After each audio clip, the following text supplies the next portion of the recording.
হজ্জার মূর্তি হলে ঠিক আছে, কিন্তু এখানে যদি একটা ব্যাঙের মূর্তি থাকে তাহলে ঠিক নাই। বাংলাদেশে তো ঘরে ঘরে গাধা আছে। 15 জুলাই স্তম্ভের কোনো বিরোধিতা করে নাই জামাত। আচ্ছা, এই স্তম্ভ ঠিক আছে, কিন্তু শহীদ মিনারের স্তম্ভ খুব খারাপ ছিল। একসাথে বসেই কেউ কেউ এসে বলেছেন যে জামায়াতের যারা প্রতিনিধিত্ব করেন অথবা জামায়াত অ্যাক্টিভিস্ট আর কি, তারা বলতে চেয়েছেন জামায়াত এখন মধ্যপন্থী দল। না, মধ্যে আছেন কিনা এটা তো অন্য দূর থেকে দেখলে বুঝবে। আপনি মধ্যে আছেন কিনা এটা আপনি কেমনে বুঝবেন, তাই না? রাস্তার যে দেখছে আমাদের মতো লোকেরা, আমরা বুঝবো ওনারা কতটুকু মধ্যখানে এসেছেন। কিন্তু গত পয়লা বৈশাখের যে ওই যে শোভাযাত্রা, সেই শোভাযাত্রা আপনি নিশ্চয়ই লক্ষ্য করেছেন, নাসিরউদ্দিন হোজ্জা গাদার পিঠে চড়েছে, জামাত এটা কোনো প্রতিবাদ করে নাই। মানে হোজ্জার মূর্তি হলে ঠিক আছে, কিন্তু এখানে যদি একটা ব্যাঙের মূর্তি থাকে তাহলে ঠিক নাই। ব্যাঙ হইলে খারাপ, হোজ্জা হইলে ভালো, কিন্তু দুইটাই মূর্তি। কিন্তু আসলে প্রবলেমটা ওইখানে। মনে করেন সাপের মূর্তি খারাপ, গাধার মূর্তি ভালো। হোজ্জা কিন্তু গাধায় চড়েছে। বাংলাদেশে কিন্তু কোনো গাধা নাই, এটা জানেন তো? চিড়িয়াখানা ছাড়া বাংলাদেশে গাধা নাই। বাংলাদেশে গাধা জন্মায় না, গাধার কোনো। বাংলাদেশে তো ঘরে ঘরে গাধা আছে। তো আপনি ব্যাপারটা লক্ষ্য করেছেন তো না, যে এটা হয়েছে ওই যে আলিফ লায়লার সালোয়ার কামিজ পরা ওই যে দৈত্য কেহেরমান টাইপের, আপনি দেখেছেন না? মুস্তফা সরয়ার ফারুকী এগুলা করেছিলেন। হ্যাঁ, তো ওনার সংস্কৃতি মন্ত্রণালয় যখন এগুলো বানিয়ে দিয়েছেন, আর্ট কলেজে যখন এগুলো হয়েছে, জামাত কিন্তু এটা বিরোধিতা করে নাই। ফলে এইভাবে তারা একটু মধ্যপন্থা আসার চেষ্টা করছেন, কিন্তু মধ্যপন্থাটা মনে করেন তুরস্কে, মধ্যপন্থাটা মনে করেন মিডল ইস্টে। কারণ মিডল ইস্টের মাঝখানে মিডল আছে। হ্যাঁ, পৃথিবীর মাঝখান না, কিন্তু ইস্টের মাঝখান। আচ্ছা, হ্যাঁ, তো ওনাদের মধ্যে একটা সংজ্ঞা আছে। এরপর হলো তারা নিজেদেরকে নিরাপদ বোধ করছে, কারণ এর আগে এই ধরনের শোভাযাত্রায় গেলে ওখানে ছাত্রলীগ নামে একটি পদার্থ ছিল এবং তারা ঝাঁপিয়ে পড়তো। এইবার অন্তত সেই ভয় নাই, শঙ্কা নাই, কোনো কিছু নাই, তাদের উপরে কেউ ঝাঁপিয়ে পড়ার সম্ভাবনা নাই। রাষ্ট্র তাদেরকে পাহারা দিবে, কারণ তারা সরকারি একটা বেসরকারি, মানে সরকার এবং বিরোধী দলের যে রাষ্ট্রীয় ব্যবস্থা, সেটার মধ্যে জোরালোভাবে প্রবেশ করেছেন। ফলে তাদের ওই নিরাপত্তার অভাবটা তারা বোধ করছেন না।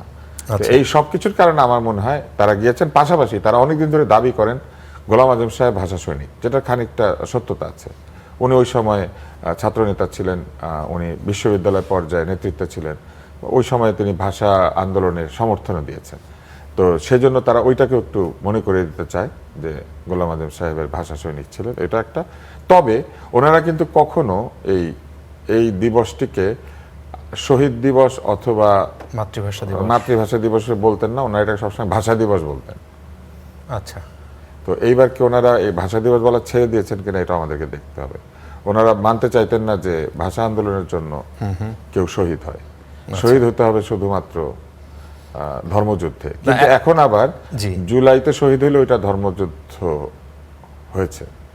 ওনাদের কাজে কর্মে অনেক প্রবলেম আছে। প্রবলেমটা থাকাই স্বাভাবিক, কারণ জাসদ ছিল বৈজ্ঞানিক সমাজতান্ত্রিক দল।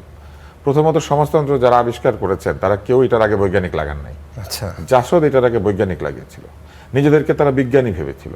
তারা ভেবেছিল যে চীন, রাশিয়া, এর বাইরেও অন্যান্য সমাজতান্ত্রিক যে দেশগুলি তখন ছিল, তখন কিন্তু পৃথিবীতে অনেকগুলি সমাজতান্ত্রিক দেশ ছিল।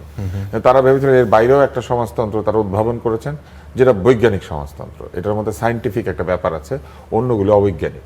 এখন ওই বৈজ্ঞানিক সমাজতন্ত্র এগুলো হয় ভাই, কারণ তারা গবেষণার মধ্যেই তো আছেন এখনো। এবং এই বৈজ্ঞানিক সমাজতান্ত্রিকদের মধ্যে আরো একজন হচ্ছেন আমাদের এই যে সদ্য প্রয়াত যে সংবিধান সংস্কার কমিশন না কি জানি ছিল, ঐকমত্য কমিশন এটা ছিল, ওখানে আলী রিয়াজ সাহেব, উনিও জাসদ ছিলেন। তারপরে আমাদের স্বাস্থ্য বিভাগে একজন প্রতিমন্ত্রী ছিলেন সাইদুর ভাই, উনিও জাসদ ছিলেন। আপনি যদি গত সরকারে দেখেন, প্রায় একটা বিরাট অংশ উপদেষ্টাদের মধ্যে একাধিক জাসদ ছিল। তো এই জাসদীয় বৈজ্ঞানিকতার ফলাফল যে আমাদের রাষ্ট্রের উপরে কতভাবে খারাপ মানে প্রভাব বিস্তার করেছে, তার আরেকটি জ্বলজ্যান্ত প্রমাণ হচ্ছে একবার তারা একটা বৈজ্ঞানিক গণবাহিনী বানিয়ে আমাদের সেনাবাহিনী নিধন করতে শুরু করেছিল। এইগুলো আমরা ছোটবেলায় ছিলাম বলে ভুলে গেছি বললে তো হবে না।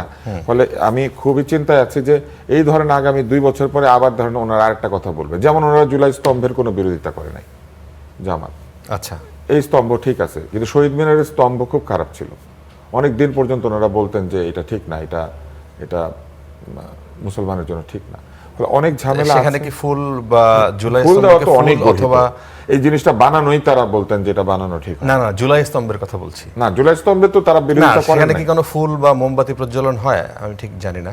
ফুল তো দেওয়া হবে এখনো, তো সেটা কি জামাত দেয় আমি জানি না, কিন্তু ওনারা তো বিরোধিতা করেন না এটা বানানোর। ফলে ওনারা ক্ষেত্র বিশেষে ওনাদের প্রয়োজন অনুযায়ী বিরোধিতা করছেন আর কি। এখন যেটা আমার কাছে মনে হয় যে ধর্মীয় রাজনীতির দলের যেই জায়গাতে স্টিক থাকার কথা সেটার থেকে তারা একটু দূরে সরে গিয়েছেন। এতে কিন্তু আমাদের মতো যারা একটু আমরা মধ্যপথে থাকতে চাই আমরা খুশি, কিন্তু ওনারা যদি আরো এইভাবে সরে আসেন আমরা আরো খুশি হব। ওনারা যদি আস্তে আস্তে ওনাদের নারীদেরকে ইলেকশন করতে দেন আরো খুশি হব, নারীকে আমির হতে দিলে আরো খুশি হব। ওনারা যদি ধীরে ধীরে আসলে সত্যি সত্যি মাঝখানে চলে আসেন আমরা অনেক খুশি হব। আচ্ছা,